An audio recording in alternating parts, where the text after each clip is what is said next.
I thought Dandadan was going to have something similar to one of those cartoon restarts. Remember in cartoons where something crazy happens at the end of the episode, but we pick up from another day? It didn't help that this episode broke the structure established in every Dandadan episode so far. Besides the premiere, this is the only episode that starts with the opening. But boy, am I glad I was wrong. I need to have more faith in Tatsu. Even if you thought we were going to pick back up from the unclothed scene straight away, I'm sure none of you were expecting this. You bald weasel! Say you mean it. Say it! Only in Dandadan would the nurse be some sort of dominatrix sporting a strapless dress. This is way too tasteful for high school. While I do believe there are some reasons behind some of the more salacious aspects of the series, sometimes I just think Dandadan is taking the piss. Regardless, I'm glad we didn't pick up from another random day at school, because addressing some previous events strengthened the aspect of the show we will be talking about in today's video: love triangles.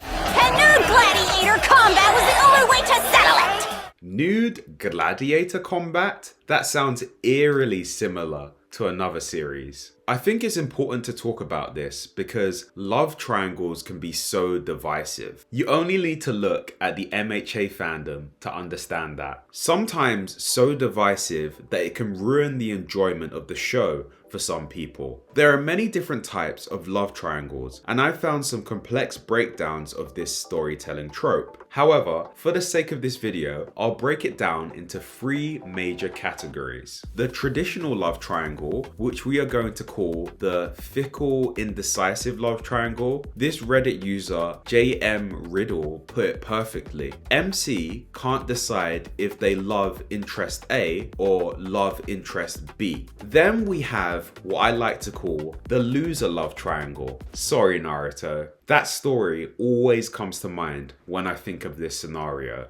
MC loves character A, but character A loves character B. MC's love is unrequited, and character B is a rival. Dandadan falls into category 3, which I like to call the canon triangle. MC loves character A, and character A loves the MC in return. But there's character B who loves the MC, and they are left out in the cold, the rival for the MC's love, without a snowball's chance in hell. In this case, Momo is character A, Okarun is of course the MC, and Ira is character B. This is where the problem arises. I wholeheartedly agree with what Stephanie N wrote in her article, Trope Talk.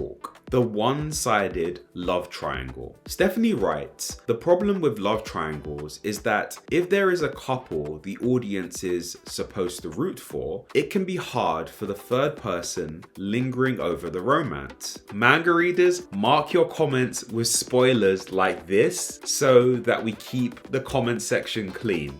I think that Okarun will develop some feelings for Ira, but he will mainly stay on the Momo train. It was clear in the previous episode, but this episode makes it even more evident that this is the case. Okarun's affection or love has never been equal for Momo and Ira. This isn't a equilateral love triangle as Stephanie would describe it. Okarun does think Ira is cute, as we saw from her introduction. This man was super sprung for a second, but Tatsu so far hasn't written this in a little bit of Ira and a little bit of Momo would be nice type situation. This is clearly a one-sided love triangle. A one-sided love triangle exists when one suitor's love for the desired person is unrequited or lacks romantic chemistry. While Stephanie points out that there is a distinction between the unrequited and lack of romantic chemistry categories, I would like to argue that Dandadan falls into both of these brackets. Let's tackle the unrequited love aspect. I might be missing a scene, but I'm pretty certain every one of Aira's advances to Okarun are played off as comedy. Even if we did get some more insight into her character during her initial attempt, it was still mainly comedy. Dude literally slaps her in the face and they are prancing around like pansies halfway through the scene. This is the most creative transition in the entire show. In the end, Okarun is more concerned that Momo had a Bolin moment than Aira's advances. The most telling thing is that so far, this is the only time that Okarun reacts to one of Aira's advances. This one sliding shot represents every time Aira tries to get her man. She's blanked. He doesn't even look in her direction. She's always throwing in these lines about marriage with Okarun and being his true lover. However, it's important to note that Momo is always the one that is snapping back at her, not Okarun. The most Okarun has done after the school affair scene is close his eyes when the girls had to strip. This is the exact opposite with Momo. Okarun is incredibly reactive to Momo. I would say that so far, in terms of development, Momo has the flattest arc of these three. Momo is the girl boss Garu who doesn't stress out about her status or what other people think of her. She's changed the least, but what she excels at is getting the most out of the other two. When we pick up after the nurse's antics, we address the Bolin moment. Momo pressures Okarun into revealing why he was outside with Aira. She is so abrasive, pushing him like that. Okarun reveals that he was working out to get stronger, but he was keeping it a secret from Momo because he wanted her to think he was cool. It's such a struggle for him to reveal this information. You can just tell that he really cares. To avoid further embarrassment, Okarun makes his best effort to leave the situation, stressing that he isn't going to say anything incriminating about Momo. I found this moment super cute because I'm sure that every guy has been in this situation before, wanting to impress the girl that they fancy, typically doing this utilizing their physical prowess. Aira wouldn't have been able to provoke this type of emotion from Okarun. She wouldn't be able to force Okarun to speak up like this. This is where these two female characters differ. Momo's advances are half and half.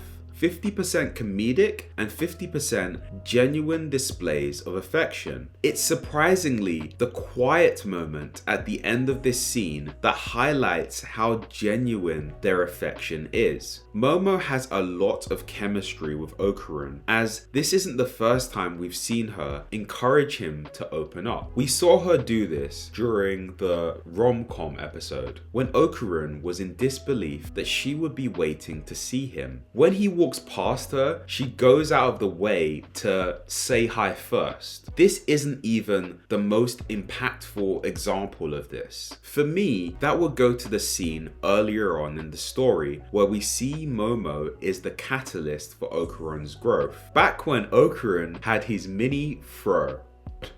Wait, oh my god, the black fan art is canon!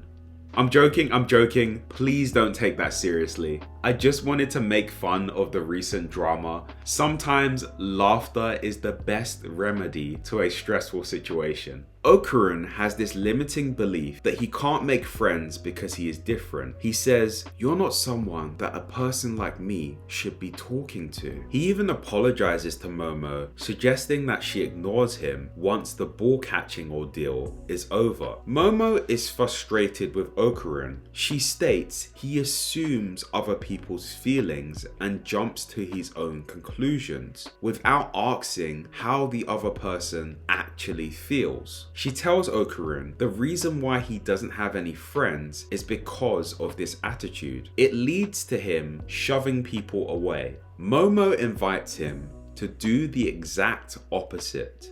She invites him to talk. Momo forces Okarun to speak up and act, which is what he needed more than anything at the time. This scene was the precursor for Okarun sharing why he is working out. It's the foundation on which these two characters' relationship is built. Wanting to share common interests like aliens, UFOs, and occult shit. And fuck, this is one of my favorite moments in the entire show because I see my younger self in Okarin. I used to hold on to the same sort of limiting beliefs when I was the same age as him. We can't just assume that we automatically know how other people feel about us. These assumptions can prevent us from making the most unlikely but the most rewarding relationships.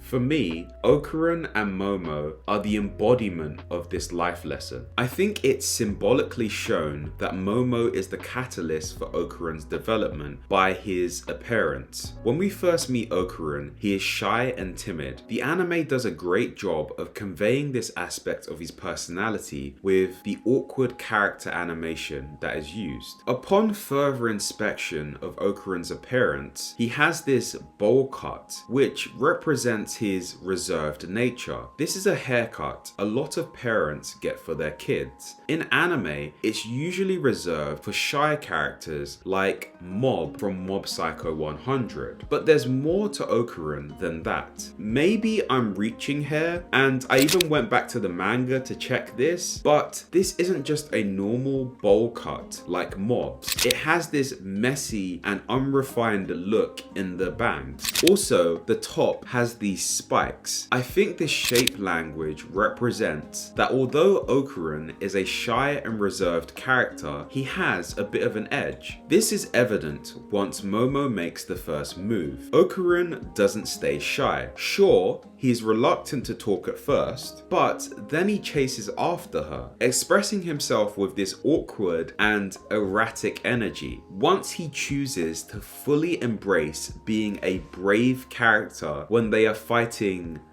this guy, his hair changes during the battle and it doesn't go back to that messy bowl cut we saw before. Instead, it stays as this less exaggerated, spiky, shonen main character hairstyle. Momo inspires his character growth. This is why I believe Okarin and Ira lack chemistry.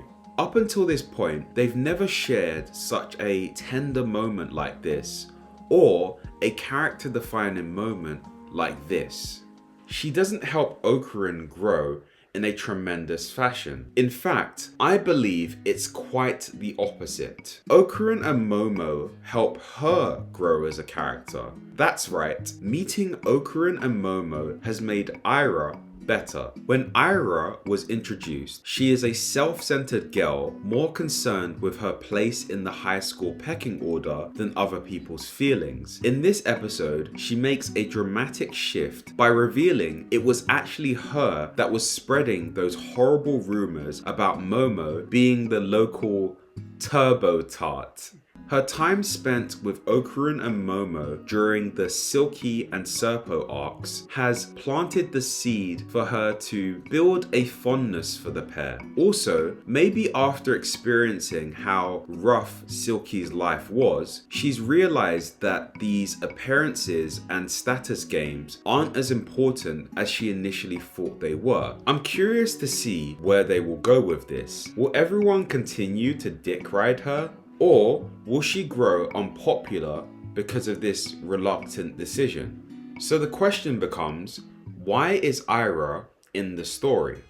Stephanie writes, all love triangles create tension, whether they are equilateral or one-sided. Why is it that some writers prefer to use a one-sided love triangle? One-sided love triangles make it easier to root for a couple the author intends to pair together in the end. Having a love triangle where there is an equal amount of romantic chemistry between the desired person and both suitors can make it harder for the audience to root for the couple the author wants them to support. In many ways, I feel like Ira's presence in the show exists to make us root even harder for Momo and Okarun, mainly because she's the complete opposite of Momo. Ira obsesses over status. Momo couldn't care less if the whole school thinks she's a bully or a creep.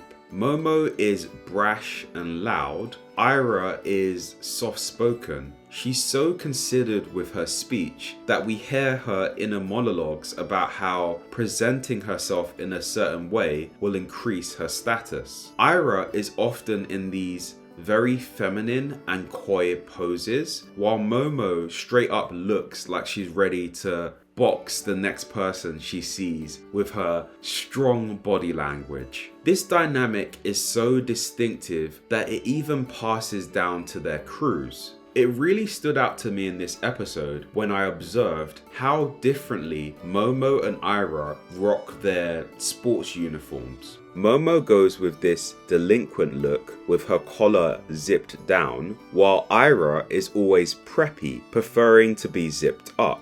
When Momo's crew walks in, they are the same. What's this character's name again?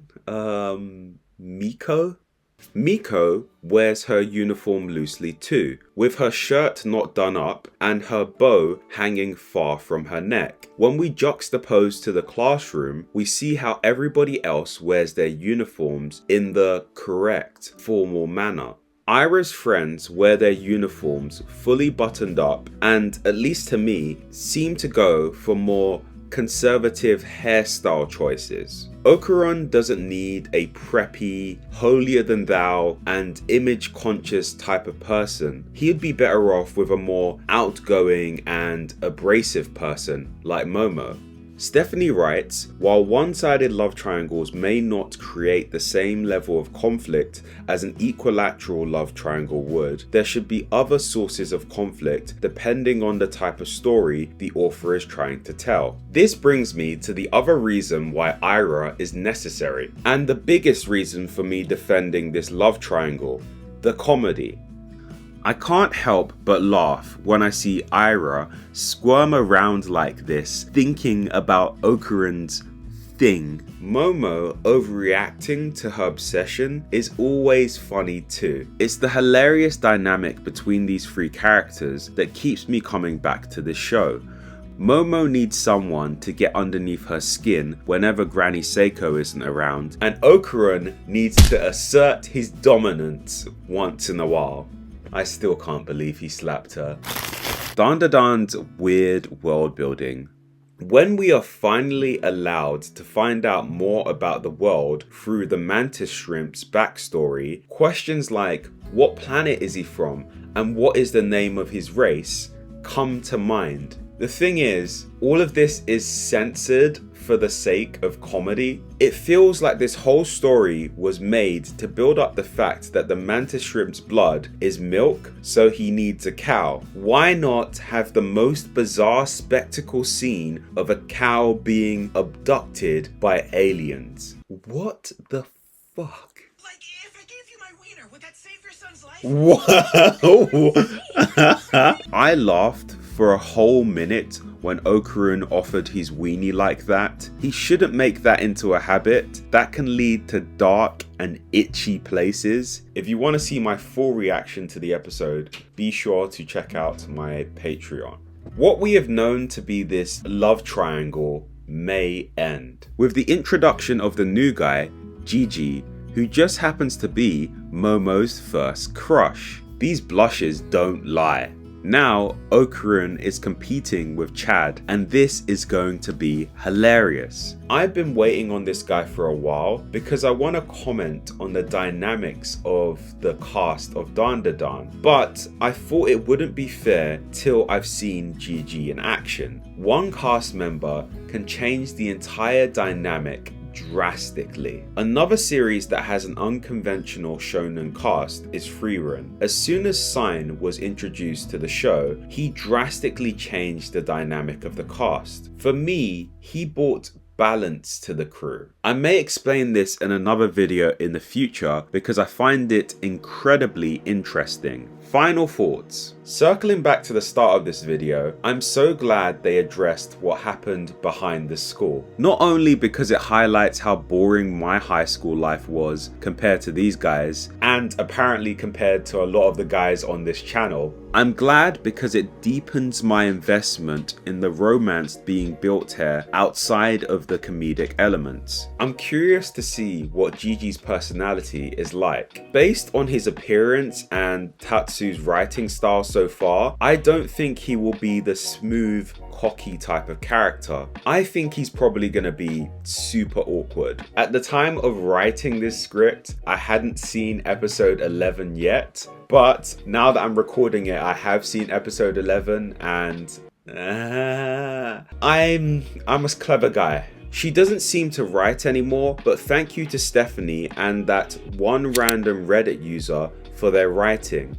This felt more so video essay than my usual videos, so tell me if you like this style and format. If you watched the whole video, please be sure to write down "holy cow" in the comment section. If you want extra content like my Dandadan episode reactions, be sure to check out the Patreon. Thank you to Dushare, Reunion, Christian, and Satura for joining.